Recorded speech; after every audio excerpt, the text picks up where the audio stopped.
Halo netizen, ini adalah GWM Haval Jolion HEV. Nah, ini merupakan sebuah compact crossover hybrid dari Great Wall Motors ya, atau GWM. Dan ini adalah model GWM pertama yang dirakit secara lokal di Indonesia, tepatnya di Wana Herang ya. Jadi di pabrik yang sama dengan pabriknya Mercedes-Benz, karena mereka kan satu induk sekarang ya di bawah naungan PT Inchcape. Dan ini adalah model yang pertama yang akan dirakit di Indonesia. Nah, dan mungkin kedepannya akan ada produk-produk GWM yang lain yang akan dirakit di Indonesia. Tapi untuk model pertama adalah si Haval Jolion HEV ini. Oke, sekarang kita lihat ke interiornya dulu. Nah, kuncinya dia pastinya sudah kilas ya, dengan logo Haval di belakangnya, dan ada tombol untuk unlock, buka bagasi, lock, dan panic button. Dan langsung kita masuk aja. Dia juga sudah ada keyless entry, jadi cukup sentuh guratan yang berbentuk kotak ini untuk kunci. Dia juga sudah ada auto folding, dan untuk masuk tinggal sentuh door handle bagian dalam, nanti dia akan terbuka. Nah, untuk interior ini juga sebetulnya modelnya itu cakep ya, minimalis dan oke gitu modelnya, nggak terlalu overly futuristis kayak EV Cina sekarang gitu ya. Dan dia juga udah pakai jok elektrik nih, tapi untuk di sebelah kanan depan doang. Jadi untuk jok pengemudinya aja dia sudah elektrik 6 arah, bisa naik turun, recline, dan slide. Di bagian door seal sini juga ada tulisan Haval. Dan untuk nyalain mesinnya kita tinggal injek rem dan tekan start button di sebelah kiri sini. Oke, sudah nyala. Asal ada tulisan ready, ini udah nyala. Tapi pertamaannya dia EV mode dulu ya kalau baterainya cukup. Oke. Seperti ini interior dari Haval Jolion HEV. Nah, untuk setirnya dia modelnya seperti kakaknya ya, si Haval H6, yang modelnya tuh sebetulnya agak awkward ya. Untuk dipegang begini tuh agak kurang enak, tapi enaknya justru begini kalau menurut gue. Jadi agak unik cara megangnya. Dan bedanya sama H6 ya, kalau di Jolion ini dia cuma tilt aja, jadi belum bisa teleskopik. Dan walaupun begitu, posisinya menurut gue sih ini tinggi, udah pas gitu untuk tinggi gue yang 170 cm ini. Jarak tangan antara badan itu perfect gitu. Jadi untuk beberapa orang mungkin akan kurang, tapi buat gue sih ini untungnya perfect gitu ya. Dia juga tombol-tombolnya rame nih. Ada tombol untuk audio di sebelah kiri, di sebelah kanan ada cruise control dan tombol pengaturan MID. Di balik setir juga ada combination switch yang tuas lampunya ada di sebelah kiri, ada auto headlamp juga, ada rear fog lamp, terus ada triple turn signal. Yang sebelah kanan ini ada wiper, dia sudah auto juga, dan ada pengaturan wiper belakang. Instrument cluster ini juga udah canggih nih modelnya, ada yang layar LCD digitalnya di tengah, dan ada seatbelt indikator, terus ada hybrid meternya. Trip B kita udah 550 km dan konsumsi BBM-nya di 15,2 km per liter. Jadi surprisingly irit, dan dia juga sudah ada TPMS. Dan dia juga ada tampilan-tampilan kayak audio, telepon, terus ada theme selection juga, jadi kita bisa ganti temanya seperti ini. Ada yang teknologi, ada yang fashion. Tapi kalau gue pribadi sih lebih suka yang dynamic ya, kayak lebih natural gitu ya. Ada bulat-bulatnya di pinggirnya, terus ada driving data untuk ngereset konsumsi BBM dan lain-lain. Ada volume buat bunyi-bunyian. Di sini ada unit untuk konsumsi BBM dan mileage, tekanan, dan satuan temperatur.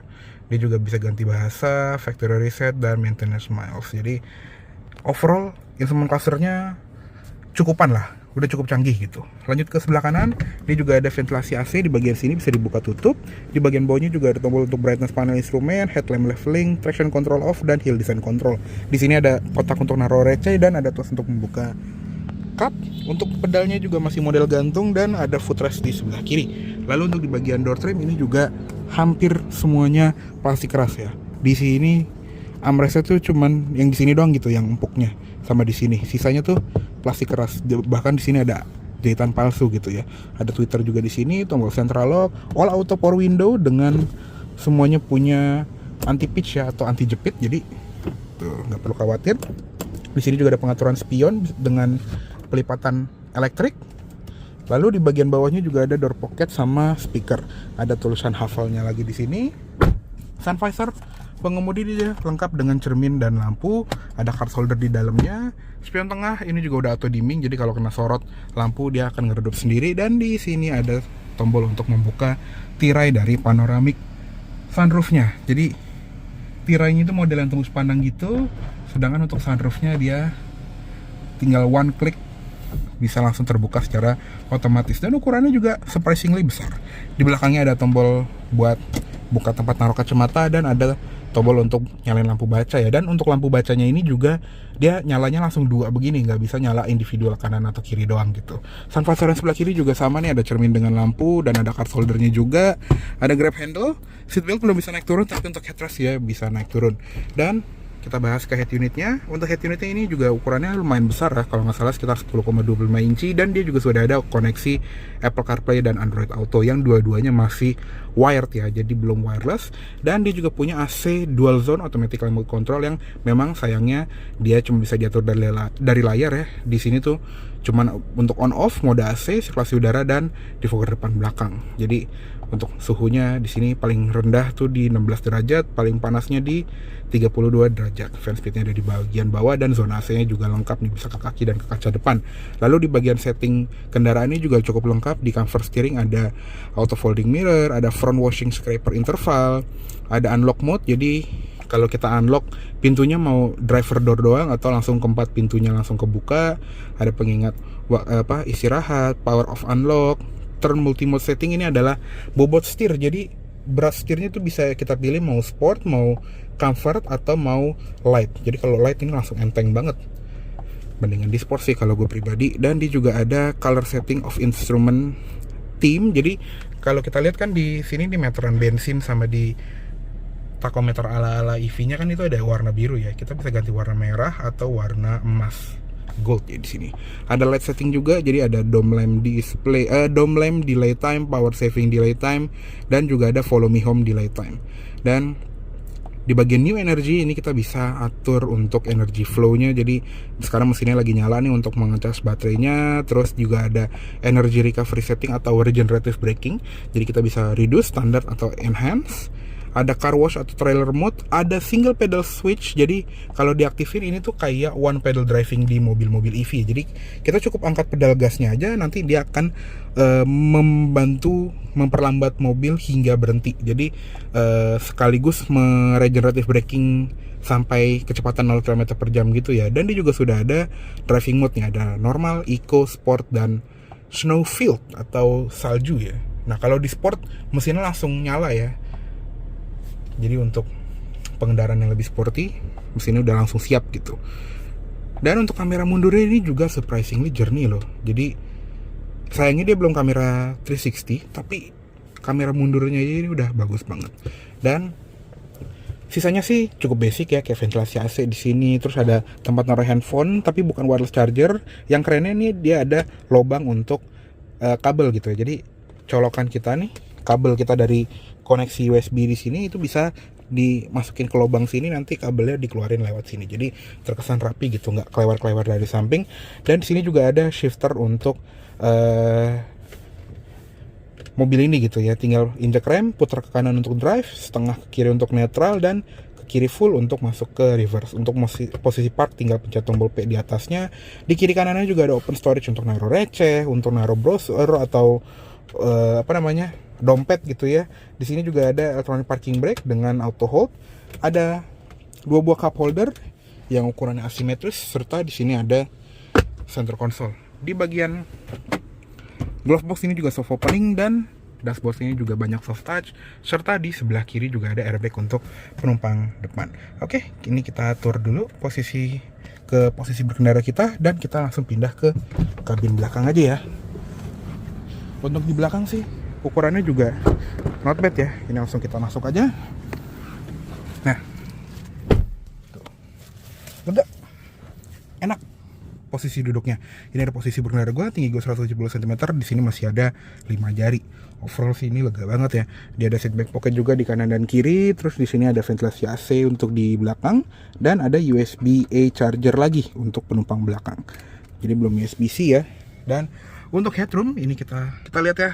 Di sini gue udah bersandar di headrest train, dan masih ada 4,5 jari. Jadi overall masih sangat lega. Jadi enak banget untuk perjalanan jauh sih ini mobil. Lanjut lagi, di belakang sini juga ada grab handle dengan gantungan baju sama ada lampu baca, dan ini juga ada di sebelah kanan dan sebelah kiri. Untuk di bagian jok belakang ini headrestnya ada 3, bisa di adjust dan lengkap dengan seatbelt 3 titik. Ada armrest juga di tengah dengan 2 buah cup holder, dan ini posisinya tuh paten banget. Dia juga ada ISOFIX buat child seat, dan untuk di bagian door trim ini juga sama seperti di depan, atasnya tuh plastik keras, tapi untuk di armrest dia empuk. Ada switch for window yang sudah all auto juga. Lalu di bagian bawah ada door pocket sama speaker. Oke, kurang lebih segitu aja untuk di bagian interior dari Haval Jolion HEV. Sekarang kita lihat ke eksteriornya aja. Oke, sekarang kita lihat ke ruang mesinnya dari Haval Jolion HEV ini. Nah, untuk mesinnya dia menggunakan mesin 1500 cc 4 silinder dengan baterai lithium ion serta motor listrik ya. Jadi ya cukup konvensional ya, hybridnya nggak aneh-aneh gitu. Dan tenaga totalnya itu di 190 PS dengan torsi 375 Nm. Nah, waktu gue research untuk review video ini gitu ya, gue kan pasti belajar dulu dong, kayak ini mesinnya kodenya apa dan dia mungkin ada persamaan. Nah, soal persamaan ini ternyata unik banget ya. Jadi pas ditelusuri, mesin ini mirip banget sama mesinnya 1NZ Toyota. Jadi kayak Toyota Vios yang lama atau Yaris Bapau, itu ternyata mesinnya mirip sekali. Bore and stroke-nya itu sama persis seperti 1NZ ya. Bahkan kalau kita lihat di Wikipedia, itu ada kayak kolom khusus untuk Great Wall Motor version dari mesinnya 1NZ. Jadi ya surprisingly mesinnya badak gitu ya. Dan konsumsi BBM juga irit, tadi ya bisa 15 km per liter, dan itu udah dari waktu gua ngambil mobil ini pertama kali gitu ya, 5 hari yang lalu. Jadi overall mobil ini irit dan harusnya cukup dapat diandalkan. Nah, untuk transmisinya dia pakai dedicated hybrid transmission atau DHT yang bisa dibilang kayak eCVT gitu lah ya. Dan dia front wheel drive, jadi ke roda depan. Nah, untuk ruang mesin ini juga rapih, di cupnya juga ada peredam, dan sayangnya memang belum ada shock hidrolik sih, tapi masih oke lah. Oke, untuk tampilan eksterior dari Haval Jolion HEV ini memang ada yang pro, ada yang kontra ya, karena memang buat gue pribadi sih sendiri pun ini juga modelnya tuh agak ya sesuai selera ya. Jadi kalau menurut gue sih masih agak terlalu Cina gitu ya. Jadi modelnya tuh belum sekalem mobil-mobil Cina kebanyakan yang baru-baru ini gitu ya. Dia masih ada beberapa desain yang jujur cenderung over gitu ya. Kayak lampunya ini yang modelnya kayak sayap gini, mungkin buat beberapa orang cakep gitu ya, tapi menurut gue sih agak keramaian. Dan untuk pemilihan model-model chrome-nya gitu ya, ini juga bisa dibikin lebih mahal lagi. Jadi kayak terlalu Jepang gitu chrome-nya. Tapi overall tampilannya sih cakep ya. Kayak grillnya tuh nggak lebay gitu ya, cukup normal modelnya. Dan yang tadi lampunya tuh di sudut tertentu cukup cakep gitu ya, apalagi kalau malam gitu. Dan untuk di bagian depan sini juga kayak ada tempat untuk kamera 360 ya, mungkin untuk di versi Cinanya, dan ada tempat untuk radar ADAS. Tapi untuk di versi Indonesia ini, untuk yang awal-awal dia memang belum ada ADAS-nya, jadi ya udah masih kosong gitu ya. Nah, untuk lampunya dia pakai lampu LED proyektor, ada 3, jadi proyektornya banyak banget, dan bahkan ada aksen birunya di bagian dalam. Lalu untuk di bagian sen ini juga sudah LED yang modelnya seperti ini tadi ya, cenderung ramai gitu ya, tapi oke lah, gak apa-apa lah. Di bagian velgnya ini juga sudah velgnya dual tone dengan ban 225 55 R18, rem depan belakang sudah disc brake, sudah lengkap dengan ABS, EBD, brake assist, traction control, stability control, dan lain-lain. Dia juga ada hill descent control. Dia ada emblem HEV di bagian fender. Untuk di bagian spion dia juga nempelnya di bagian pintu, dan ada lampu sen LED di sisi luarnya. Ada window line satin chrome. Nah, ini chrome-nya bagus nih di bagian samping. Sama ada roof rail juga di bagian atas. Dan untuk pilar B sama pilar C nya juga belum di doff gitu ya, nggak kayak mobil Cina kebanyakan yang udah mulai mengejar aesthetics. Di sini masih cukup basic. Nah, untuk di bagian belakang ini nggak kalah cakep lampunya seperti di depan, walaupun ya beberapa angle juga ada yang agak kurang, tapi not bad sih. Emblem-emblemnya juga cukup terkesan mewah gitu ya. Ada emblem GWM, ada emblem Jolion, dan ada emblem HEV. Yang uniknya di belakang sini nggak ada emblem Haval. Jadi GWM, Jolion, HEV, bukan Haval, Jolion, HEV. Agak unik ya kalau di depan logonya Haval. Nah, di bagian bawah juga ada aksen diffuser dengan rear fog lamp LED di bagian tengahnya. Terus untuk di bagian kaca ini juga ada wiper, ada defogger, ada high mount stop lamp, dan ada antena shark fin. Untuk bagasi ini juga latchnya elektrik, tapi untuk bukanya memang masih manual. Dan surprisingly ukurannya lega. Ini ada payung gua yang besar ini masuk dengan mudah. Dan di bagian bawah lantai bagasi ini juga ada tempat segitiga pengaman, ada aki 12 voltnya. Jadi untuk distribusi bobot ya, karena di depan juga udah penuh, dan ada tire parket juga. Nah, di sini juga ada lampu bagasi, jok belakang bisa dilipat 60-40, dan untuk nutupnya di sini dikasih handle. Nah, kerennya di sebelah kiri sini juga ada tangki yang bisa langsung dipencet aja bukanya. Dia minimal RON 92. Oke.